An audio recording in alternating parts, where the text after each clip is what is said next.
Hey Cake Chums and Mini Chums, and welcome back to the Mr. Baker's Cakes Kitchen and another episode of Mr. Baker's Cake School.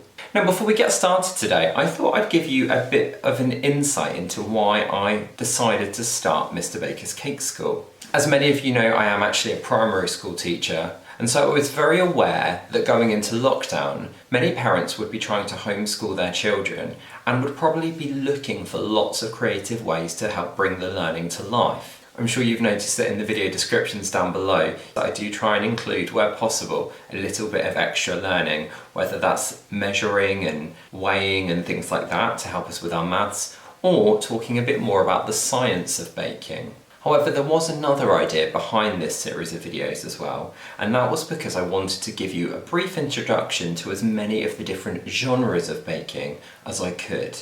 The eagle-eyed amongst you might have noticed that over the last 10 videos we have actually covered a whole host of different types of bake.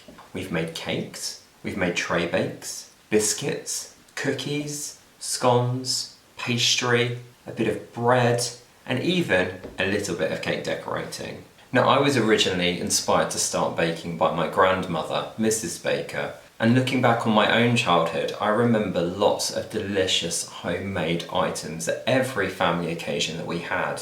Whether that was a beautifully decorated cake on my birthday, cakes, mince pies and puddings at Christmas, homemade sausage rolls for afternoon tea, and usually some sort of delicious dessert after dinner as well. I'm so aware that not everybody has this inspiring figure in their lives these days, and so that's why I wanted to share a little bit more about my grandmother with you. And it's actually her that has inspired this week's video. As I've just mentioned, dinner at my grandmother's house was usually followed by something delicious and homemade, and quite often that would be a pudding. Now you might be sat there thinking, well, pudding, that's just another name for dessert. But actually, puddings are a whole other genre of baking. A traditional British pudding is a dish, savoury or sweet, that is usually cooked by being steamed or boiled. And some of my favourite desserts at my grandmother's house were steamed puddings. She used to do a lovely jam sponge, and I remember when it would first come out of that basin, the jam would be so hot, and you had to be really careful not to dive in too quickly, otherwise it was almost like eating lava. Now I've really wanted to recreate one of my grandmother's recipes for you guys here in the cake school, but unfortunately I'm not sure how easy it would be to make steaming a pudding in a pudding basin as child-friendly as possible, because they do get so incredibly hot. So instead, I've had a look around on the internet for a bit of inspiration, and I think I might have managed to find a way to recreate one of the flavours of my favourite puddings, but make it a little bit easier for you guys. So, without much further ado, in this week's episode of Mr. Baker's Cake School, we're making a treacle sponge tray bake. Let's get to the video.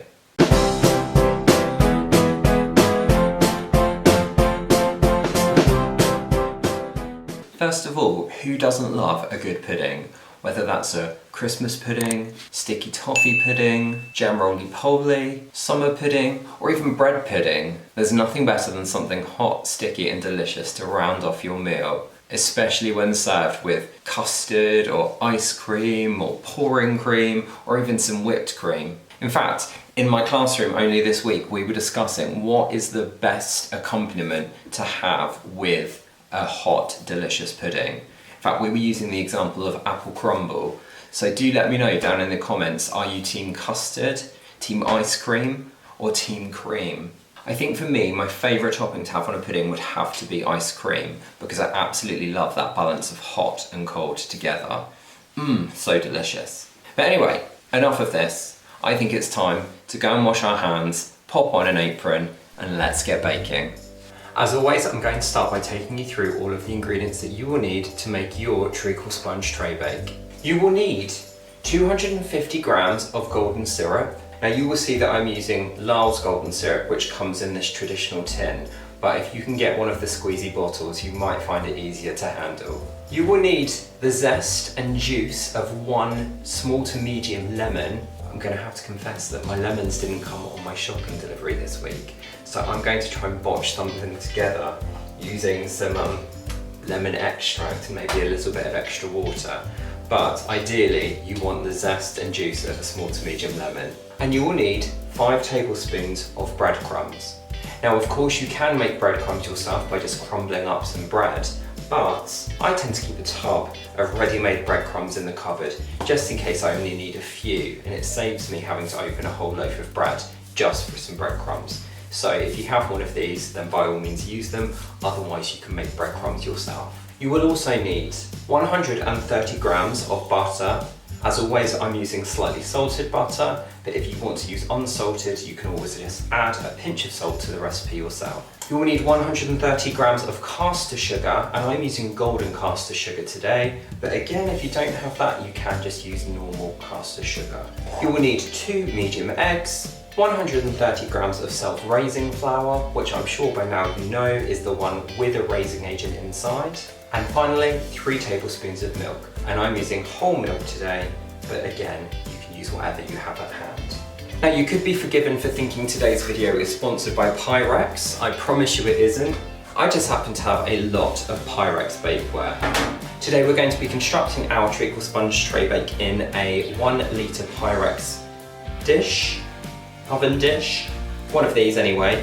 And then I have 2 bowls, one to make the syrup and one to make the cake mix. We're going to start by making the syrup today, so I'm going to put the other bowls to the side and leave just this medium-sized one in front of me. Okay, so to start with, I am going to put my weighing scales down on the surface, place my bowl on top, zero that, and then we're going to weigh out 250 grams of the golden syrup. Now of course you can measure this out using a 250ml jug or measuring cup if you prefer, but then of course you have to try and get the syrup out of the cup or jug into the bowl, which is another step. So I like to just weigh mine straight into the bowl, because if you've not used it before, golden syrup can be messy. So I'm just going to pour mine directly into the bowl, and remember we need 250 grams.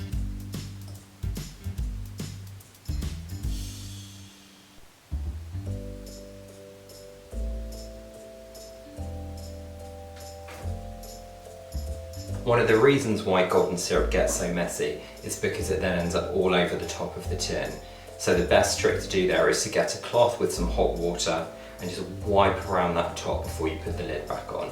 And then in with the golden syrup, this is where you would add in the zest of your small to medium lemon and the juice. Now as I say, I unfortunately don't have any lemon, so I'm going to cheat a little bit and just use a little bit of lemon extract and a couple of tablespoons of water. It would be much better with a real lemon though. And then finally into there we're going to add in our 5 tablespoons of breadcrumbs and then give it a jolly good stir.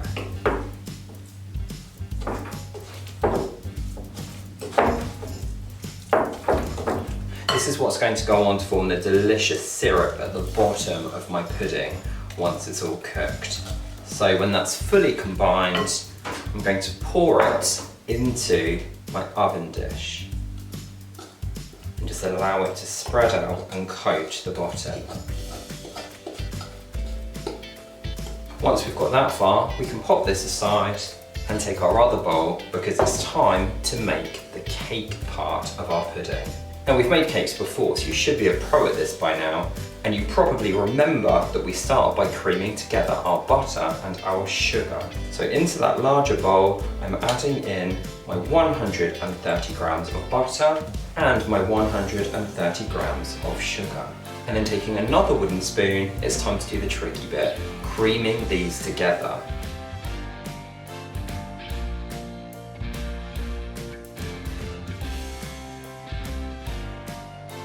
Now I say this every week, but of course if you do have a stand mixer or a hand mixer like those ones over there, then you are more than welcome to use them.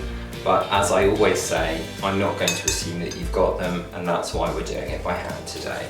Now remember, we want to mix this until it's gone pale in colour and that butter and sugar are fully combined.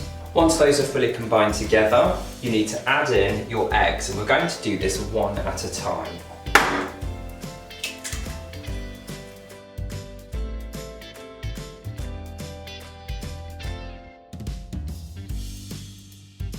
we've talked about this before, but if you feel like your mixture is starting to curdle, which means that the fats in the butter and the liquid in the egg aren't really mixing together very well, what you can do is take a little bit of your flour and just sprinkle that in, and that will just help to bind everything back together again. And then we're going in with the other egg. And again, just stirring that into the mix.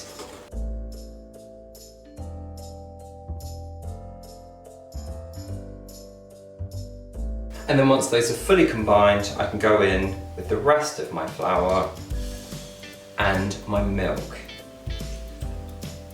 Now, we've talked about this before, but remember, we don't want to overwork our mixture once that flour has been added, because we want to keep this a nice light cake. So we don't want to activate the gluten in the flour, because that will make it almost bready in texture. So I'm going to use a technique we've used before, which is called folding, which is where I just go through the middle of the mixture and then lift it back on itself. Through the middle and then lift it back on itself. And I'm going to keep doing that until I can't see any more flour. Now, you're looking for your mixture to have sort of what we would call a dropping consistency. And that basically means it will drop off the spoon under its own weight. The reason why we need that is because we're going to lay this mixture over the top of the syrup that we made earlier. And of course, if it was too thick, when I try and spread it down into the dish, it's just going to push all the syrup out of the way. There might still be a little bit of that happening, but it will definitely be easier if my mixture is a little bit looser. Okay, so now you can see in front of me here, I've got my syrup in the oven dish, and I've got my cake mix here in this big bowl. And what I'm going to do now is just take spoonfuls of the mixture and just place it on top of that syrup. I'm going to be quite patient, because again, I do want to allow, where possible, that cake mix to sit on top of the syrup.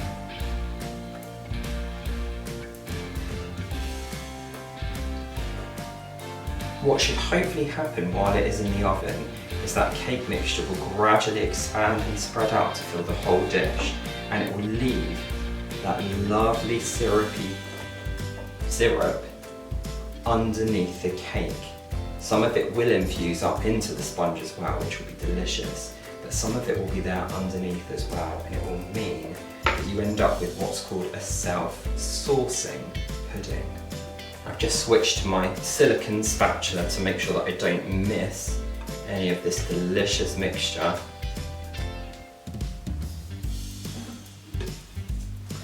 And then I'm just going to very gently spread this so it's in one even layer.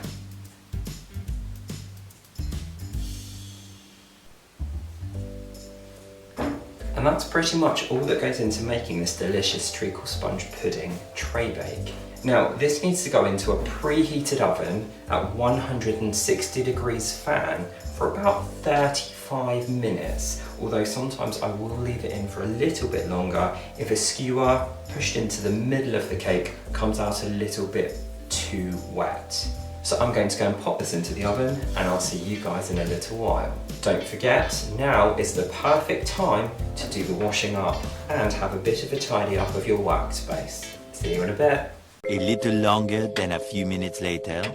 And as always, through the magic of editing, there is my treacle sponge pudding tray bake. I really need to work on this name. It's a treacle sponge pudding. There is my treacle sponge pudding. Now, you'll see it has gone quite dark on the top, and I did find that for the last 5 or so minutes I needed to cover it with some tin foil just to prevent it going any darker. In the end, mine ended up taking about 40 minutes, so do keep an eye on that cooking time, and when you take it out, make sure you do check it with a sharp knife or a skewer or something, just to check that that cake is cooked all the way through. It will still be wet in terms of it's a moist cake with that syrup underneath it, but you shouldn't have any cake mixture on the knife or the skewer. Now, of course, in pretty much all of our previous episodes, we've then had to wait for our dishes to cool, but this is one that can be enjoyed hot straight from the oven. So I'm going to go and get some bowls, and I think maybe even some ice cream, and I think we'll dig into this straight away. Yes, we are using shop bought ice cream. I make my own ice cream, I'm just not making my own ice cream today. Okay, so if this has all gone to plan, we should find that when I cut into this and lift out a slice, there should be a nice gooey, liquidy syrup at the bottom.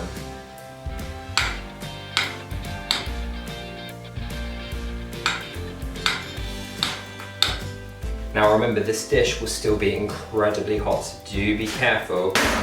You might want to get an adult to do this bit for you. But if I take out the scoop,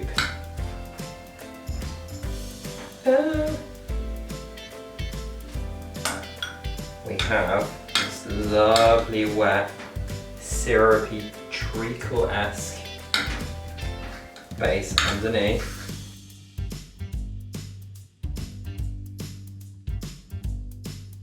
And because of those breadcrumbs, it's almost like the filling you get on a treacle tart. Now, as I mentioned earlier in the video, my favourite way to enjoy a hot pudding like this is with a delicious scoop of ice cream. So I've just got some vanilla ice cream out of the freezer. I'm not going to try and quenelle it on camera because it will only go wrong. I'm going to pop that in there, and then while it's still hot, I'm going to deliver this next door. 1 second. And now, of course, the best part of every video. Let's try a little bit.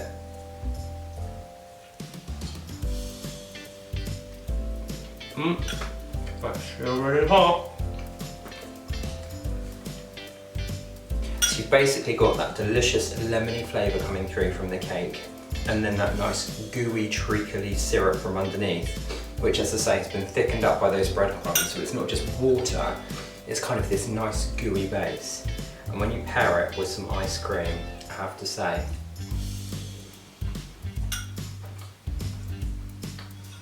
but there you go guys, in another first from Mr. Baker's Cake School, we have now tackled puddings. If you fancy having a go at this week's bake, don't forget you can head down to the description box below where you will find a full typed list of the ingredients. And if you do have a go at baking treacle sponge pudding, then don't forget to share photos of your finished bake with me over on social media. Again, you'll find all the links you need down in the description box below. Please do also keep your recipe suggestions coming in for future episodes of Mr. Baker's Cake School. If I'm honest, I am starting to run out of ideas, so any and all help is much appreciated, especially if they are things that you have tried baking before and really enjoyed. If you haven't yet subscribed to Mr. Baker's Cakes here on YouTube, you can do that by hitting the red button down there on the right. And if you ring the bell, that will make sure you get a notification every time I upload a new video. And make sure you do, because next week I've got a very special announcement coming. Once again, thank you for joining me here in the Mr. Baker's Cakes kitchen. And if you did enjoy this video, be sure to give it a big thumbs up. As always, let me wish you a happy and healthy week ahead, and I'll see you at the same time next week. Take care guys.